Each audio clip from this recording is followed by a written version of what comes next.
신보 약수령 논술 두 번째 주제 해설입니다.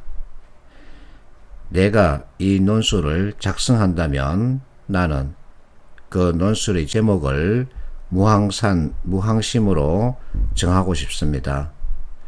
왜 이렇게 정하고 싶어 하는지는 강의 끝머리에 그 이유를 들려주겠지요. 자, 두 번째 약수령 논술 주제입니다. 크게 두 가지로 나눌 수 있죠. 첫 번째, K 뉴딜과 미국의 뉴딜 공통점 차이점, 그리고 K 뉴딜 정책의 성공을 달성을 위한 필수 요건 구체적 제시, 이것을 들 수 있고, 두 번째는 선도형 경제로 전환하기 위한 두 축 디지털과 그린 가운데 신보는 어느 측면에 중점을 두고 주도적 역할을 수행해야 할 것인지 신보 설립 목적, 경영 전략 등과 연계해서 제시해달라. 그래서 크게 두 가지 측면에서 접근하고 마지막에 전체를 하나로 묶어서 작성자의 생각을 정리 강조해야 되겠죠.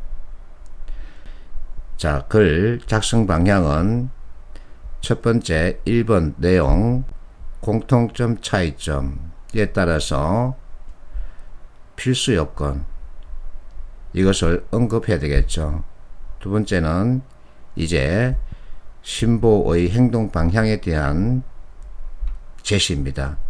그래서 전체적으로 이와 같은 구조에 따라서 내용을 전개하면 되겠죠. 자, 먼저 K 뉴딜과 미국의 뉴딜 그 공통점과 차이점에 대한 이해입니다. 마침 최근에 이 책이 출간되었더군요. 케인스라면 코로나 경제 위기 국면에서 어떤 해법을 제시할까? 이 책을 소개하는 기사를 봤더니 정말 두 번째 문제 내용 구성에 꼭 필요한 것들이 들어가 있었습니다. 케인스는 미국 대공황 원인 수요 부족에 있다고 진단하면서 정부가 적극적 재정 지출로 수요를 만들어 내라고 주문했다. 이것을 우리는 유효 수요라 그러죠. 자, 재무부가 낡은 병에 지폐를 가득 채우고 그 병들을 폐 탄광에 묻은 뒤 기업으로 하여금 그 돈을 다시 파낸 일을 하게 하면 실업은 사라지고 자본과 부는 커질 것이다. 이와 같은 생각에 따라서 미시시피 강으로 사람들 끌고 가서는 후보댐을 만들었죠. 후보댐에 참여한 사람들 주머니 돈으로 가득해지면서 경기가 살아나기 시작했습니다. 이와 같은 특징을 가지고 있는 것이 바로 1940년대 대공황발 뉴딜 정책이죠. 그러면 우리의 K 뉴딜은 어떤 특징을 가지고 있을까? 내가 인터넷에 찾아봤더니 마침 정부 정책 담당자들이 설명하고 있는 블로그에 있어서 내가 가지고 왔습니다. K 뉴딜 전체 내용을 살펴봤더니 두 개로 축약할 수 있더군요. 하나는 성장 발판입니다. 그것도 지속 성장이라는 거죠. 두 번째는 이를 통한 미래 먹거리 창출이라는 거죠. 자, 여러분 개인적으로는 이 정부 정책이 마음에 들지 않을 수도 있습니다. 그러나 여러분은 지금 취업을 준비하고 있는 입장이죠. 그래서 정부 정책에 대한 지지 또는 반대 여부보다 나의 목적을 달성하기 위한 방향이 무엇인지 이것을 염두에 둬야 되죠. 첫 번째 서술 내용 전체를 다시 요약했습니다. 뉴딜의 공통점은 정부 재정 지출을 통한 경기 부양 또는 경기 진작이죠. 차이점은 미국의 뉴딜 같은 경우 앞에서 봤듯이 케인즈 이론을 그대로 수용한 유효 수요 창출입니다. 이를 통해서 노동자들 주머니 돈을 채워서는 소비를 유도하는 거죠. 그렇게 해서 경기 회복 또는 진작을 꾀한 정책입니다. 케인 뉴딜은 앞에서 말했듯이 지속 성장 발판 구축이고 이를 통한 미래 먹거리 창출 이렇게 의미를 부여할 수 있습니다.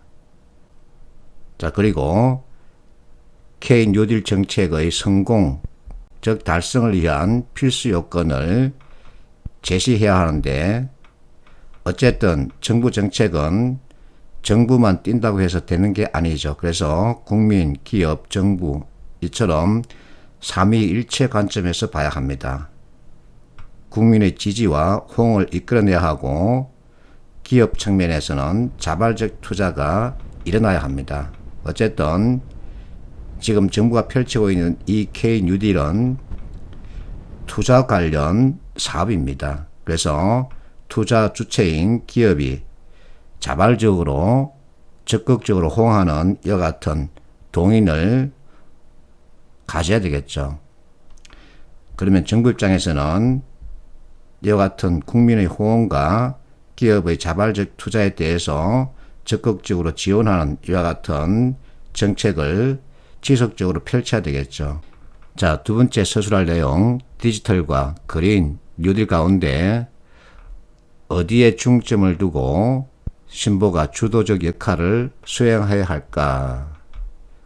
이 내용을 신보 설립 목적과 경영 전략 이와 같은 것과 연계해서 구체적으로 제시해야 되는데 디지털과 그린 가운데 어느 것을 중점적으로 봐야 할까? 이것은 좀 더 이따가 다루기로 하고 신보의 경영 방침을 보면 지속 가능한 사업 구조를 만드는 내용이 있습니다. 여기에 세부적으로 새로운 먹거리 창출 앞에서 논했죠. 그래서 지금 정부가 펼치고 있는 K 뉴딜과 관계를 가지고 있죠. 밑에 있는 리스크 관리, 건전 재무성 확보 이것은 프라이머리 CBO 내가 설명했습니다.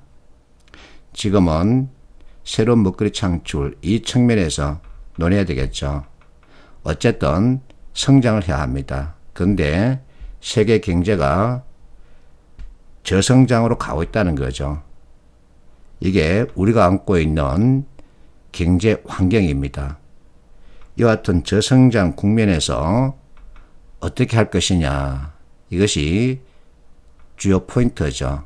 그래서 내가 무항심을 제목으로 던지고 싶어 하는 겁니다. 항상 생산되는 것이 없으면 사람이 항상 지녀야 할 마음을 잃게 된다라고 얘기했습니다. 이 산자는 생산이죠. 그래서 무엇인가를 생산해서 배를 채울 게 없으면 사람은 평정심을 잃고서 결국 도둑질을 하러 가게 되죠.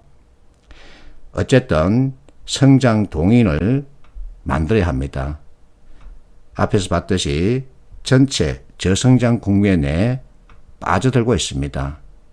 그리고 신보 역시 지속 가능한 새로운 먹거리 창출 쪽에 관심을 가지고 있죠.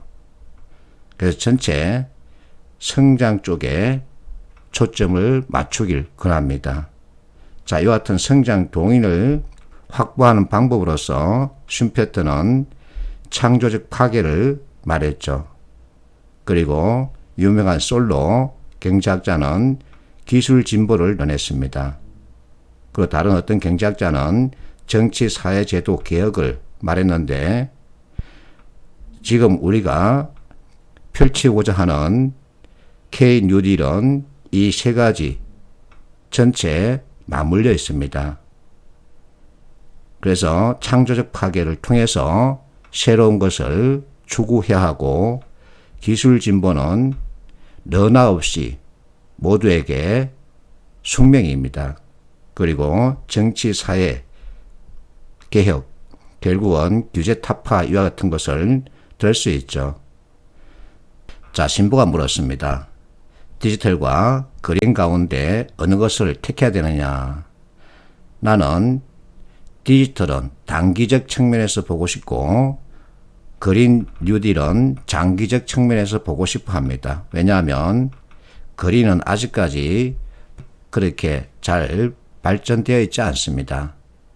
그러나 디지털 같은 경우는 우리가 세계의 강국이죠. 그래서 많은 성과를 내고 있고, 그 성과를 바탕으로 해서 가속을 펼칠 수 있는 거죠. 그린 분야를 등한시하자는 게 아니라 디지털 분야를 더 중점적으로 살피자는 겁니다. 성과를 빨리 그리고 크게 낼 수 있죠.